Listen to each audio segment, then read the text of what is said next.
अस्सलाम वालेकुम, मैं हाँ मलिक अफजल ते तुसां दे पे यूट्यूब चैनल अज्जू विलाग वीवरो। तो दोस्तों सब तो पहले सारे यूट्यूब चैनल को सब्सक्राइब करो चा ते घंटी को दबाओ चा कि हर आने वाली वीडियो थोड़े पहुँचती रहे।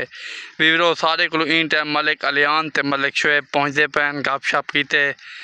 वीवरो असां जरा काम करने खड़े हैं, बड़ा मुश्किल तरीन काम है। असां चलाई खड़े हैं बकरे, साकू बकरा दी इतनी शौक है वीवरो के पता नहीं कितनी शौक है।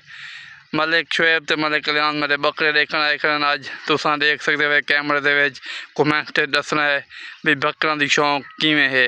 कोई बिजनेस के बारे दस सकते भी बच्चे रखूँ, झोटियाँ रखूँ या कई होर चीज़ रखूँ। ये मलिक अलियान को कट्टे खड़े नहीं, टाइम 4 तो 5 कट्टे पाली खड़ा है। तो ये आदा है भी कट्टां दा बिजनेस ठीक है। तो मलिक शुएब आदा है भी बकरे ते झोटियाँ रखनियाँ चाहिए।